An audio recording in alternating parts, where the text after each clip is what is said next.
Hey, it's Arianna, and you're listening to The Integrated Self, a podcast for learning how to become the person you deserve to be and already are. Let's be honest, we're all going through something, but sometimes we don't know where or how to start, and that's why I'm here, as a coach, but also as a friend. Come hang out with me as we talk all things from turmoil to thriving. Without further ado, let's get into today's episode, boundaries. Hi, everybody. I hope you had a great week. I hope you got some sun.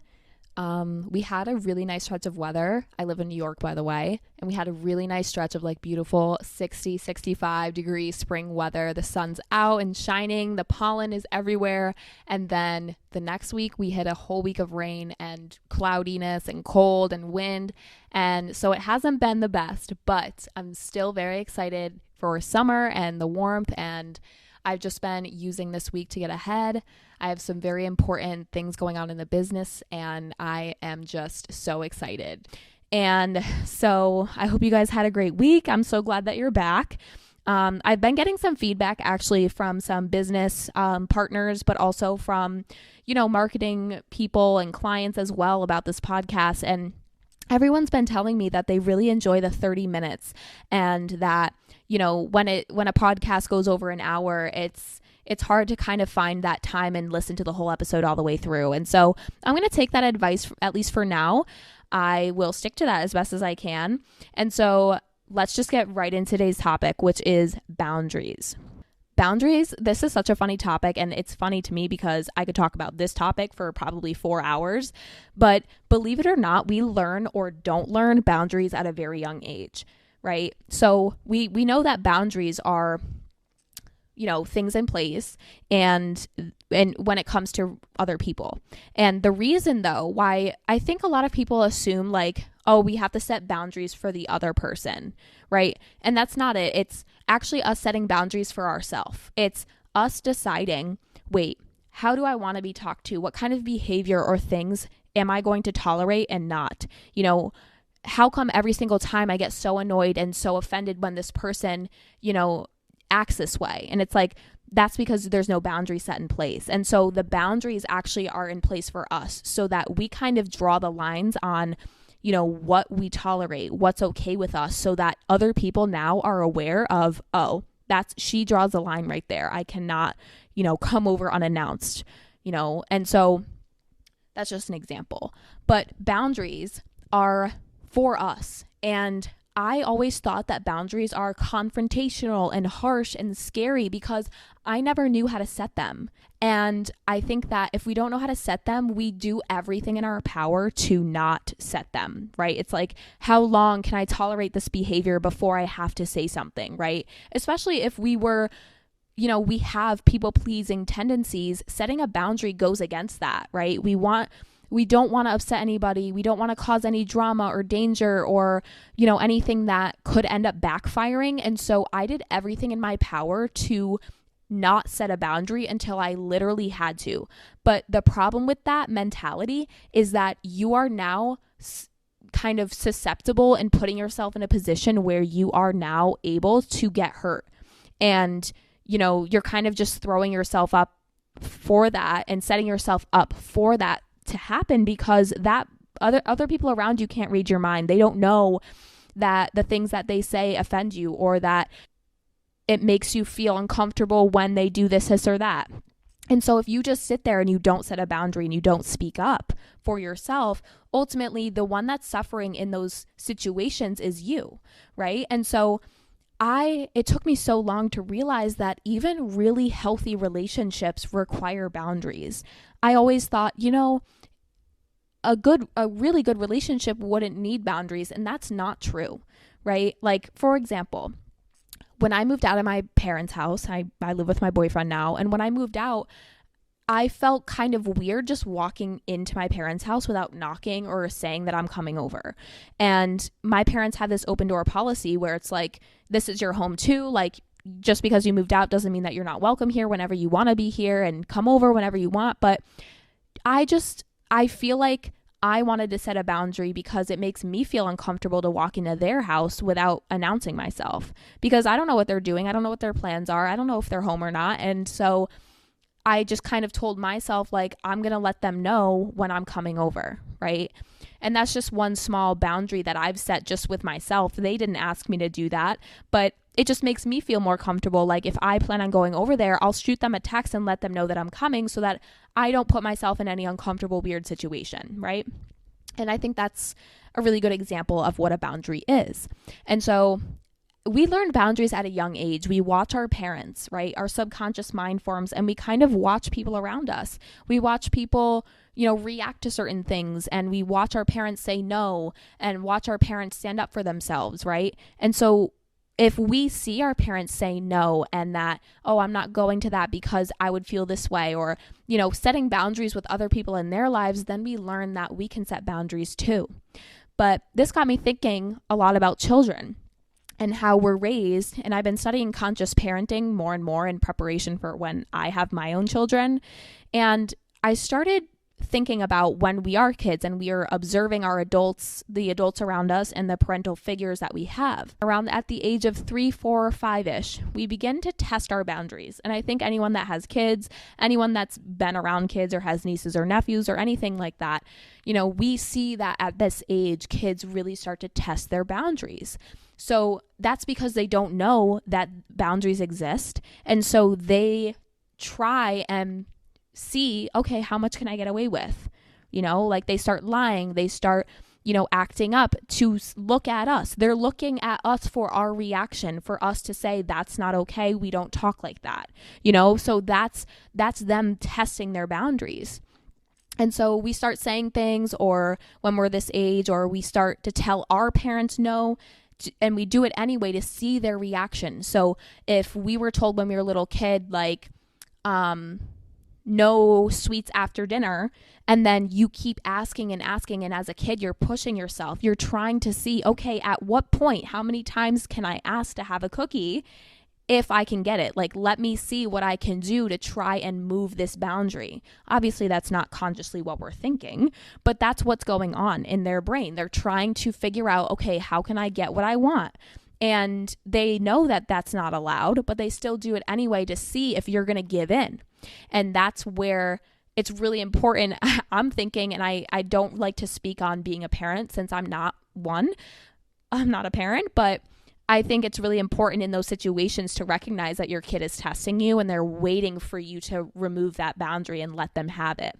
And obviously that's such a small example, and there's nothing wrong with giving your kid a cookie after dinner. But if that's the boundary that you have in place and that's what's the rule is and that's what the kid is used to, then if you one day say, oh, you can have a cookie anyway because you're in a good mood or whatever, and then the next night they remember, wait, last night I was allowed to have a cookie, so why is tonight different?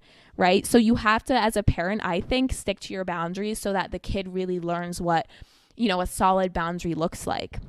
And, there's a lot of conditioning paradigms that I experienced that ultimately showed me that other people's needs and wants can come before our own. And this is how we develop people-pleasing tendencies, is we are in an uncomfortable situation and there's a fear lingering there because we want to speak up and say, that's not okay with me, or that makes me feel uncomfortable. Could you not do that? Or don't touch me like that, whatever it is.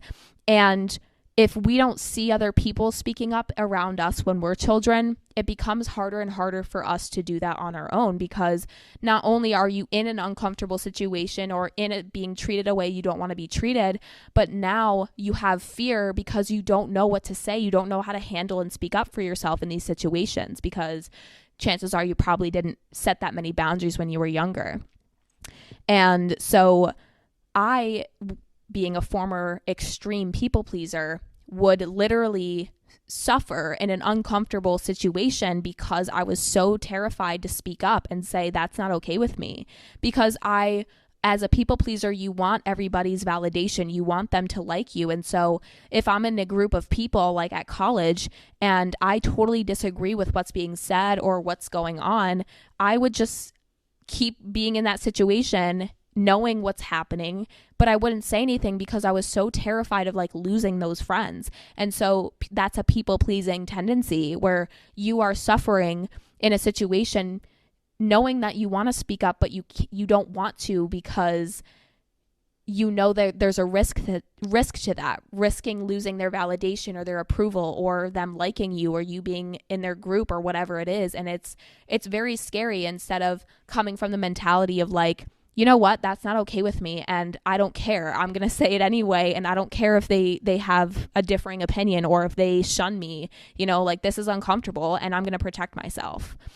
So boundaries really start young. Like I even remember times where, as a kid, your parents tell you to go hug your family members, or there's a birthday party and your parents say, go give Papa a hug, go give your grandpa a hug, go give him a kiss or whatever. Or even that family member could be asking you and, coming up to you as a little kid and being like, where's my hug? Where's my kiss?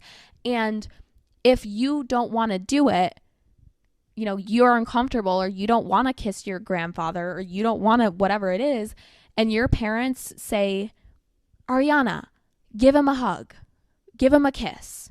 That's training your kid at a very young age to go along with these uncomfortable things, especially in that situation of physical touch, right? And so I've had, small examples of that, and I can't recall, obviously, when I'm that young, why I felt uncomfortable about those things. But, now I understand that. It's not beneficial to force the kid to give the hug or give the kiss, because if they are uncomfortable doing that, or there's a reason why they say no, especially if they voice up and they say no, and you might perceive that as an adult being like, oh, they're just being a brat, or they're just, defiant, they're not listening, whatever it is. And it's like, maybe they're just uncomfortable and they don't actually want to be touched. And we should respect that. No matter, just because they're kids doesn't mean we can tell them and force them to do whatever we want them to.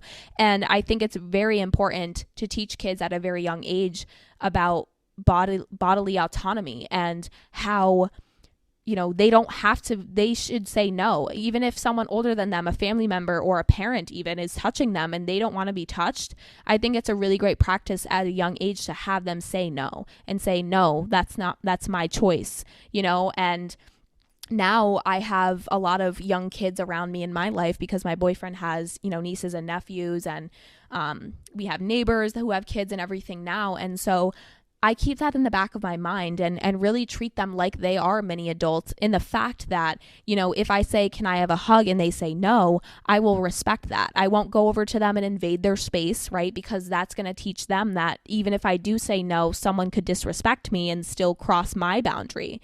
Like when kids say no, that's them drawing the boundary. For whatever reason at that time, they're uncomfortable or they just don't want to. And so I think it's really important to say, okay, no problem, and show them that when they say no, I respect that.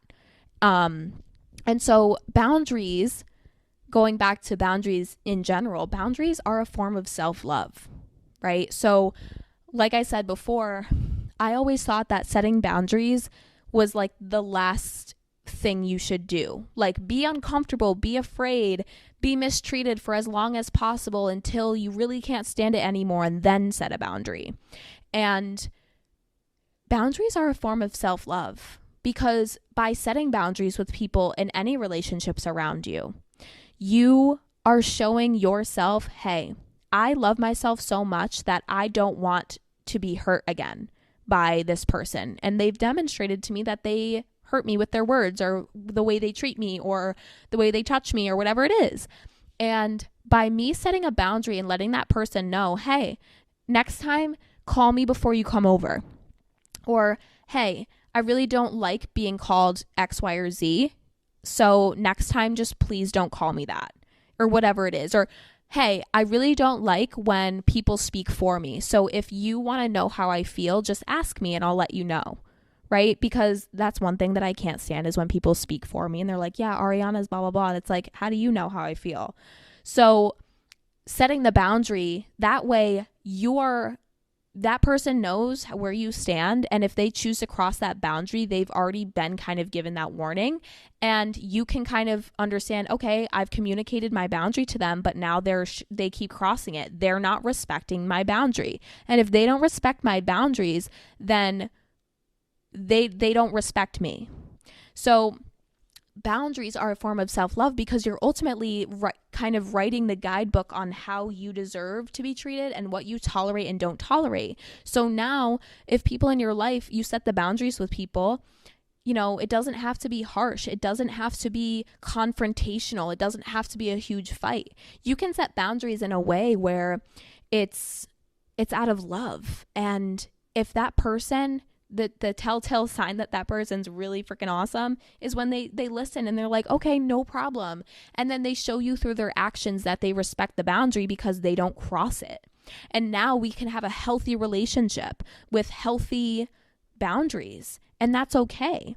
Even I thought in my romantic relationship, I always thought, they can do whatever, like I love them and so it's fine. But no, boundaries are required in healthy relationships.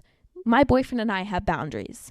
Like if I ever called him anything, he would look at me like, what is your issue? Like I know where his boundaries are. We have these boundaries set in place so that we are both protecting each other. And that now if we have like a little argument or dispute, we know that it's unacceptable to do X, Y, and Z, to raise our voice, to do name calling, to deliberately bring up stuff from 8 months ago just to throw it in the person's face. Like we don't talk to each other that way. I think we haven't even really had a discussion about it because he's never raised his voice at me. He's never called me any names. And so it's kind of just like an unwritten boundary that we have, that anytime there is a disagreement or we disagree on something or we don't hear each other, that we have a calm discussion. That way now we're having really good conversations because we're not dealing with all that bullshit that could happen in these discussions, which is name calling. You're yelling at each other, and that's how things escalate. That's how things get said that aren't supposed to be said and that you don't mean. And so even in really healthy relationships, we have a healthy relationship with each other, but we also have like these unwritten boundaries that haven't actually been communicated, but we both know are there, so that when we do have these situations or we're in certain environments, we both get it. Like we both understand each other, and we both understand like, here's what's not tolerated by either of us, and so we know where that lies and that we both would never cross it. And if there is a situation that occurs where one of us does cross that boundary, or I raise my voice, I bring it back down. I take a deep breath. And even if it's mid-conversation and I look at him and I say, I'm sorry for raising my voice. I'm sorry. I didn't mean to blow up on you like that. Like I will never raise my voice again. I'm sorry. Like acknowledge it. If you do cross a boundary, acknowledge it. But boundaries are a form of self-love because you're protecting your peace. You're not just willy-nilly allowing people to say whatever, do whatever to you, and you ultimately then feeling the emotions of that behavior, like pain, hurt, whatever it is that these people could say and make you feel, because now these people know that you won't tolerate that behavior. So should they act or behave or say that thing, they already know she's not going to like that. She's probably going to leave because she already told me that that's her boundary. Boundaries are so important. And especially as people pleasers, or as people that didn't have a lot of practice setting boundaries, they can be so freaking terrifying and so hard to, like, the concept of them is so overwhelming. But I promise you that the more and more you set boundaries, the more and more you get better at it, and the more and more you are so unapologetic about it. And then you can kind of feel like, yes, the difference between me before I set boundaries and me now is that I am so in control of my own peace and how I feel, because I've either drawn boundaries with those that mistreated me in the past or that are still in my life, or I'm the one setting the rules, telling people and showing them through my actions how I deserve to be treated. So now really everyone in my life treats me the way I want to be treated. Therefore, I'm not really getting all this drama and, heartbreak and people backstabbing me and spreading rumors and lies. I mean, you could do that even if we don't know each other, but I used to be around so many of the wrong people, but I didn't have the guts or the knowledge of how to set boundaries to either get myself out of that situation or express and communicate the way I feel to make the relationship healthier. And so now I just feel so at peace. I really do, because I've shown people what I want to feel and how I want to be treated and where I draw the line. And everyone that's around me respects that. I have people in my life that I've tried to set boundaries with, but kept crossing them to a point where I had to set a permanent boundary with them and say, we're no longer talking. We're no longer going to see each other because you keep crossing my boundaries and disrespecting me. And if that's your choice, again, we set boundaries because we cannot control other people, no matter how much we love them. And if you keep crossing my boundaries, then I ultimately have the say. That's the boundary. That's why the boundary is there. Either they think that, oh, that doesn't apply to me because I'm insert the relationship. I'm their dad. I'm their mom. I should be able, it's like, no, we're both adults now. And I deserve to have boundaries. And if you don't respect them, then be prepared for me distancing myself or me not allowing you in.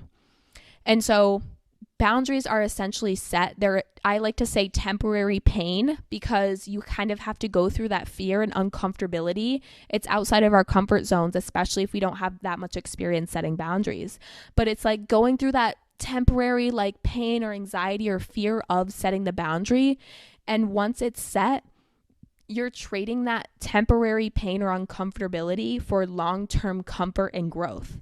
Because now I am able to grow and evolve and do the things I want to do and be the way I want to be, which is my authentic self, because everyone around me respects me for that, right? Like they don't joke around with me or make fun of me anymore. I used to have friends all the time that would make fun of me, and I hated it because I'm like, this is not what a friendship is. And I never had the balls to basically speak up for myself. Honestly, even if you're scared of losing somebody or ruining a relationship, if you strongly feel that way and you strongly know that a boundary should be set, follow that intuition, follow that feeling and do it. Because I would rather now, speaking as someone who's been through this crap and hasn't really had boundaries and now does, I would 110 million% rather set a boundary and that person like be like, well, fuck you and leave me, than me not set the boundary and feel so uncomfortable, feel taken advantage of, and allow myself to be treated in a way that I know I don't deserve. I learned to set boundaries with myself first so that I could practice them and then practice, honoring them, and then learning how to communicate them when it came to setting boundaries with other people and other relationships. And what I mean by setting boundaries with yourself first is to kind of think about the way you treat yourself. Or maybe just the things that you currently don't do that you're like, it'd be nice if I did that for myself. It'd be nice if I took care of myself in that way, or it'd be nice if I started to compliment myself more, whatever it is, and start setting those boundaries with yourself. And they're like little self promises that it's like, okay, from here on out, I will no longer say things like, I'm so stupid, I'm so dumb, I'm so ugly, I'm so fat.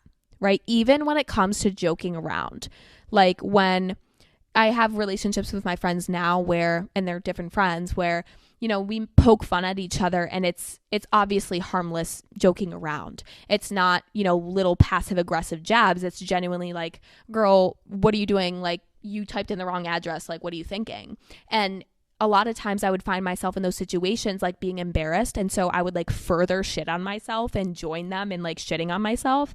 And so I'd be like, yeah, I'm so stupid. I'm so dumb, and in the moment you might think that in the moment, but the more that you say that to yourself, like the more and more you say it and the more it comes out. And then the more you start to form that within your self-talk and your mindset, and then it kind of just becomes like part of your personality. And so I knew that by saying those things was ultimately doing myself a disservice, and it just doesn't need to be said. So now if I type in the wrong address, my friend's making fun of me, I'm like, oh my gosh, what was I thinking? Instead of saying I'm so dumb, right? Like, it's like, girl, you don't need to say that. So little boundaries, little small promises with yourself. Maybe it's, I really know that I should be taking care of my health and wellness more. I kind of put that on the back burner. I've been going through shit, but I really need to start taking care of myself. Maybe it's just that you really don't drink water at all, or you drink a little bit of water, but you know that you get headaches and you're tired and you can't think straight and it's because you're dehydrated.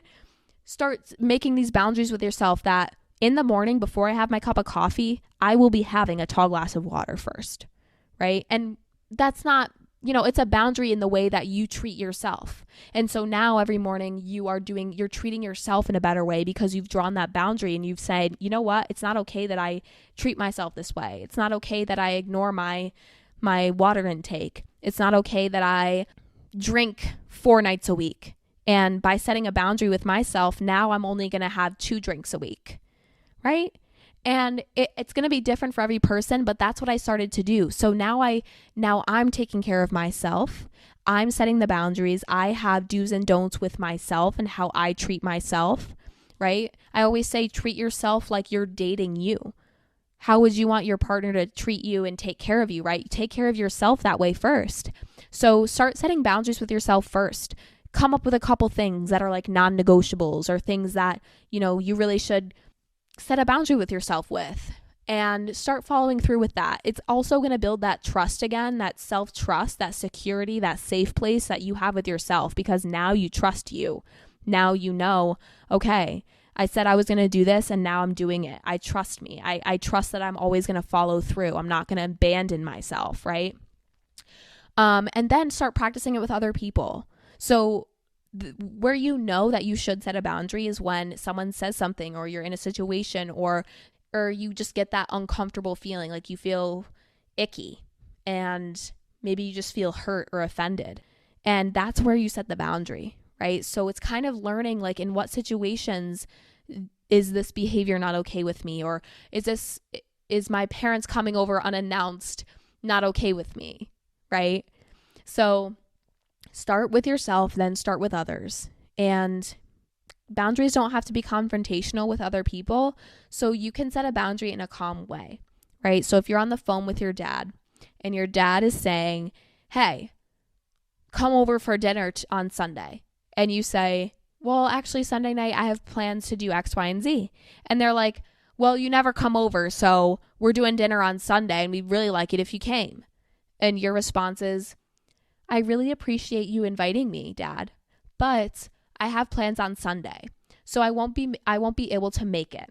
Is there any other time next week that we could do dinner together? Right? That's kind of you, like, setting a boundary in the way of like, hey, you're not going to talk to me like that, because you're responding in this calm manner, but you're also putting your foot down and saying, actually, I won't be there. So let's figure out a solution on when we can have dinner together. Right? And so if they keep going and that's you setting the boundary, right? So you don't have to physically say, like, I am setting a boundary with you. You can just say, actually, that's just not going to work out for me, but I hope you have a great time. Right? That's you saying, I'm basically not going to make it, and for whatever reasons we don't have to discuss. Maybe you just feel uncomfortable going, and that's why you're just like, actually, I'm not going to make it, but I hope you have a great time. Leave it as that. And if that person or your dad in that situation keeps saying, well, you should, but how come? And it's like, you're not respecting my boundary. I said I wasn't going to make it. Right?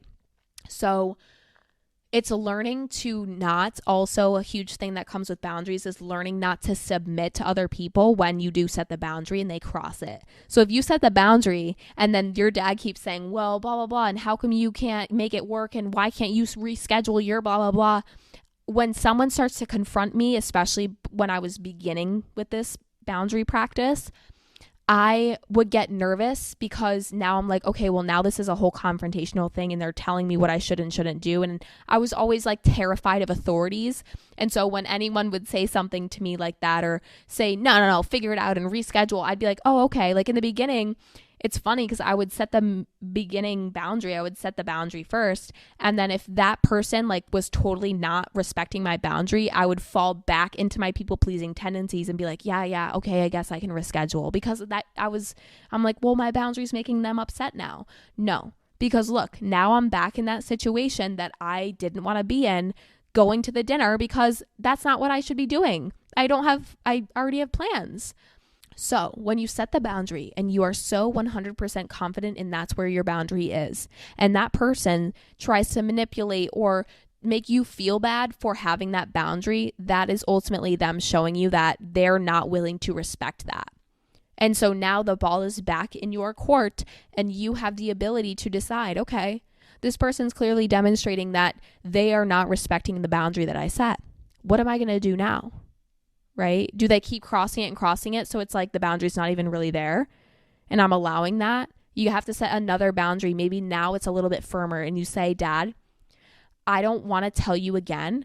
I will not be there on Sunday. I didn't realize this was going to upset you this much, but I cannot reschedule my dinner. I see you all the time. Let's get dinner next week, right? Kind of be a little bit more firm. And then the next time that he crosses over it, that's when you say, you know what? From now until further notice, I won't be doing dinner with you anymore, right? Like it's kind of like setting boundaries and kind of testing it out, seeing how that person responds to you setting that boundary. And depending on how they respond, you can either, leave the boundary there because they respect it and now you're happy, they're happy, they respect you, you respect them, it's great. Or do they keep crossing it? Do they keep trying to test you and push that boundary like you were when you were 3, 4, or 5 years old? So we need to keep restating the boundaries that we set. Sometimes people forget. Sometimes people fall back into their old behaviors and they cross the boundary anyway because they forgot that you said it. So really important. It takes time. It takes some testing out, especially with people that, you just want to have a little bit of a boundary with in certain areas.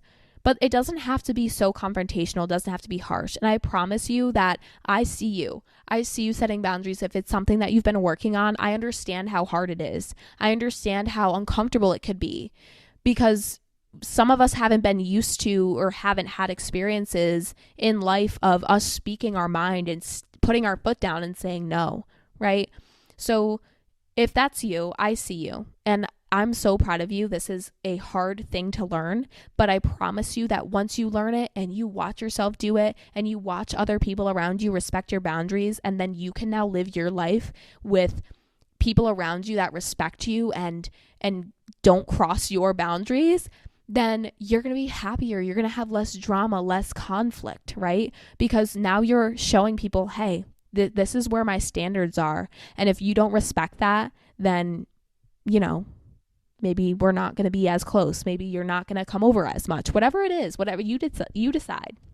But I understand. I promise that the more you do it, the better, the easier it gets, the better you get at communicating your wants and your needs, and the more confident you start to feel setting those boundaries and saying no and protecting yourself, because you're doing it for you. You're doing it to protect yourself. And ultimately, the more trust you build and the more confidence and the more that power within you grows and you start to really respect yourself as well. Even boundaries are required in healthy relationships. I think all relationships should have boundaries, even professional ones, even ones with your best friends, even ones with your partner, even ones with your husband of 20 years. I don't care. Boundaries should be present. Boundaries should be talked about. Boundaries should be encouraged. Boundaries should be encouraged at a young age and respected. So I hope you guys learned a lot from this episode. I'm very excited. I'm going to actually have one of my clients on in a couple weeks to talk about her self-love journey. I've been working with her for about 6 months now, and she has completely transformed. She's closed out so many cycles, things that she was repeating, the same feelings, the same, feeling the same way towards herself. And I cannot wait to have her on because she is such a rock star. And I even think that sometimes I learn things from her, and she's a powerhouse. She's so strong. She's been through a lot of stuff, and I cannot wait for her to share her story with you and her self-love journey and be real about the self-love journey, because I think we all think like self-love is like, yeah, I love who I am. Like, I love myself. I'm freaking awesome. And it's like, no, that's not self-love. Like, for example, this episode, setting a boundary is a form of self-love. And so self-love can be painful sometimes, but it is so worth it to cultivate it, because you learn to see yourself in a completely different light and ultimately think, feel, and act in a different way, which will, of course, bring in a new reality for you. So I thank you guys so much for coming, and I will see you next week. Thank you for listening to the Integrated Self podcast. New episodes come out every Friday, and if you're interested in coaching or mentorship with me, visit me on TikTok at Universal Health or my Instagram at Universal Health and Wellness. My social medias will be in the show notes, and I hope you have a great week. Sending love and light.